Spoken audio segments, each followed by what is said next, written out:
Oh, hello again, everybody. Y'all, this is a ladies' edition. We've got a special episode again. This one is 5 burning questions from the ladies for Coach Schoolar, and Big Red is here. So say hello, fellas. Hey, guys. Hi, Big Mamas. I'm behind the scenes tonight, and thank y'all for doing this. We are after practice, and it's late, so I appreciate it. So we've got 2 questions from Lady Panther softball player Arabella Lack. So, Coach, she wants to know, number 1, is it easy working with your teammates during a game? Generally, I would say yes, because you've done it, you do it pretty much daily. So you're used to working with someone you learn how to communicate with well. You've got team chemistry. If you don't, you're spinning your wheels if you don't. So I would say most of the time, yes. It can get difficult when you have a in-play assignment with a teammate that is just in general difficult to maneuver. Some, like for example, my constituent here that plays offensive line, double team blocks from time to time. What is it? Wait, explain that. Double team blocks. Okay. Yeah, we got girls. Come on, y'all. So the offensive lineman position he plays, get based off of how the defense aligns, he will partner with one of the offensive linemen to his left or right, and they will work together to get a defensive lineman back. Here's where it gets a little difficult. But not always can you stay on the double team the whole time. If a linebacker or another one steps into the particular pathway, it can cause one of the guys on the double team to have to come off and pick him up. So then you have to transfer the responsibility from a double team to a single block, and then the one guy releasing and the other guy anchoring can make it a little bit difficult at times. Okay, hold on. For y'all who don't know, the linebackers are the people behind the defensive line. Usually 3 of them, just for clarity. All right. Thank you for jumping in there. Do you think there's any group within the team that communication is the most important, or is it just everybody's got to communicate? Oh, definitely. Or does it follow the ball? The most important offensive position I would say with communication is the offensive line. Simply because what they have to do can change regardless of the play call based on what the defense lines up in front of them. So what they call the box encompasses the widest guy attached to the offensive line. Sometimes that can be a tight end, sometimes it's a tackle, to either the other tackle or the other tight end. Anything behind the offensive line, in between those positions, is considered in the box on offense. What is considered in the box on defense is the defensive line and linebackers, which he just informed you what linebackers are. Mm-hmm. The defensive line are the ones that are literally right next to the football across from the offensive line. Gotcha. Okay. That makes sense. And thank you, fellas, for your explanations and simplifying that for us. We appreciate it. Okay. Arabella's second question, what is the hardest thing to accomplish when playing football? I would say the hardest would be an undefeated season, because if you accomplish that, there was some luck involved. Just things had to go your way. Officiating when it was crucial went your way. You stayed beyond healthy compared to other teams. There's a lot of things that are outside of your control that typically have to happen for an undefeated season to occur.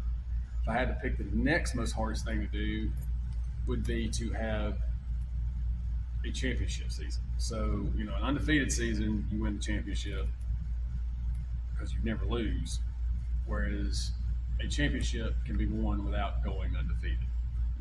That's true. That's true. How about you? Same as him. Okay. All right. This is a fun question, which just happens to come from your sister, Coach. So, Tiffany Schoolar Penley asked, is it hard to put on your football pants? Like, pull them up? I've wondered this question, so I'm proud that my fellow Tiffany asked the question. Thank you, sis. Okay, that's a question for me. Question for you. Why is that for I'm you? going to turn this way because it's not black and white. The difficulty of accomplishing that varies from player to player, and I'll let my man here explain why. Okay. Okay, so for me, it ain't that bad. For some people, Well, now wait a minute. what? What do you mean? I expected that to be a different answer. Okay, For keep me, going. It's actually not that bad. Okay, why is that? Surprisingly. Okay. I got the right size pants this year. Last year I had a 1X and I was struggling. Struggling, meaning you were trying to fit all that red into them pants. Yes. Okay, so getting the right size This year I makes got a it 2X. It is much better. So you got room. Your But- pads fit, nothing's falling out. Yes, but they do kind of fall down during the game. They did well. Yeah, you do have a super long belt. Most of the time for me, it was typically pretty difficult because I tried to get the pants I was wearing as skin tight as possible, like second skin. Why? Because when that happens, it locks. I wore my pads differently when I played. So, like when I played, the thigh pads and the knee pads were all separate. These days, the thigh pads are usually built into the Built in the girdle, under, the into compression the shorts girdle. you wear up under Yeah. the pants, sometimes referred to as a girdle. So you ladies should find that one pretty funny. But anyways, when I played, you actually put the thigh pads. I put mine inside the pants and the knee pads inside the pants. And then the only thing you put either in your girdle or your compression shorts was the hip pads and the tail pad for the tailbone. The reason why I wanted mine as tight as possible is because it would lock those pads into position on my leg where they were supposed to be. And then when I'm running, because I played skill positions, I had to run a lot, sprint a lot. They don't slide around and move around. Oh, that makes sense. So they actually hold in place where I want them to be, and then on top of it, you run more efficiently that way because they stay in place and they don't grab, like the bottom of your knee and hook it where you can't, it messes with your stride and stuff like that. So yes, for me, it was generally pretty difficult to get into football pants. Huh. Well, hey, why is it that the kids want their pants like way up above the knees now, like way up there? Lord, every time I look, they look like boxer shorts. They get shorter and shorter, and officials are out there going, pull them down, pull them down, pull them down. Because they watch somebody on Saturdays or Sundays that does it, that gets away with it because they're not as, how do you say, anal retentive on the protective wear at the next levels of football, and they want to try to mimic them, and then they look like an idiot. That's why. Okay, I'm being very candid about that. Well, but those pads are there for a reason, to protect your knees, because like Connor makes sure his. Go ahead, son. Yeah, I don't do that. I like having knees. You I like make your sure skin. my knee pads are over my knees. I always made sure my pads were over my knees as well. When I played in high school, I weighed over 200 pounds. No one tried to hit me above my waist. So, Okay. Sometimes D linemen, they'll dive at your knees. yeah, it don't feel good. No, it don't. I played defense too, and I got cut a lot for being blitzed. Oh. Not fun. Connor, if you could get your leg up to the camera, you could show him your cleat mark. But anyway, that ain't gonna go that high. All right.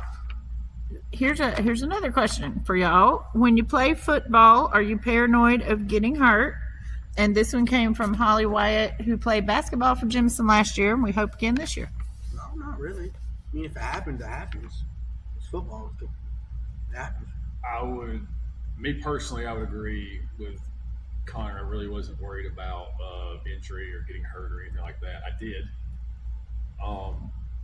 But I never got what I would call a debilitating season-ending injury, like a torn cruciate or collateral ligament in the knee, or ironically, I have it going on right now, dislocated shoulder, or something that's pretty substantive joint injury. Like, I can understand anybody that's had like a torn ACL or something like that being very paranoid about their knee, even just running with it because of what it feels like. But I never had an injury that bad. I did get horse collared because I'm so old that horse collaring didn't exist when it happened. It wasn't even a penalty yet. Oh, yeah. And when it happened, I ran 7 yards with basically the ankle bone, the outside of my right ankle touching the ground and the inside of my left ankle touching the ground with a guy on my back. So I got high ankle sprains and 2 ankles in one play. Yuck. Okay, that sounds painful. Yep. So, well, all right, y'all. This is the last question, and it's from me. Okay, this is one thing I've never understood about football. How come some of the defensive players get to move prior to the snap and everybody else has to be still? Why do they get to run towards the offense like that when everybody else can't move an inch? What do you mean by that? Like they can shift around? No, well, they can shift around, and like the people behind the offense can run and shift. But I'm talking about like the defense can come running, like they're gonna bust through the line prior to the snap. That's a foul. Not always. No, the defense can move around as much as they want. All 11 can be moving at one time, as long as it's laterally. You can't cross the line of scrimmage. You can't go. No, I know that. I'm not saying they went across the line of scrimmage, but they're running. Some of them are running towards before they've ever even snapped the play. There's no requirement for stillness on the defensive line. Now there are things that defense can't do that can cause a penalty that don't involve movement. Like for example, you can't like swat at the ball before it's snapped. You can't yell height. You can't clap your hands together or anything like that to try to cause a false start on the offense, because that's a penalty on the defense as well. But I don't think there's a real technical answer to this, except for if you just apply this concept of football. The defense is always at a disadvantage, and here's why. The offense knows what they're doing, where they're going before the ball's even snapped. They've planned on it, and they're trying to guess what to do based on how the defense aligns to get an advantage. So offense, in terms of the second the ball snapped, is an advantage. The defense has to, as soon as the ball snapped, react, read what the offense is doing, figure out where they're going, and get there. So I believe the reason why only one person on offense can move prior to the snap, whereas everybody on defense can move prior to the snap, as long as they don't cross the line of scrimmage, is because of the advantage the offense has. Okay. And it would be almost impossible to play defense if you could have more than one person in motion before a ball snapped, because there would be no way to figure out what's going where. Guess so. Well, okay. Well, that's all we got for today. And we appreciate y'all. Do you have any other things you'd like to add to any of that? I guess this podcast is sponsored by Bang. We would like for Coach this. Davis would be proud. We would like for this podcast to be sponsored by Bang. So if y'all happen to see that, please know that there's a lot of dollars spent on that drink and Jemison all the way around. I'm pretty sure that coaching football comes with a caffeine dependency. Well, I got news for you. Every nurse I know that I've known for years drinks Bang as well. So hang in there, healthcare and coaching. Go us. So, all right, Big Red, do it. Panthers on 3. 1, 2, 3. Panthers!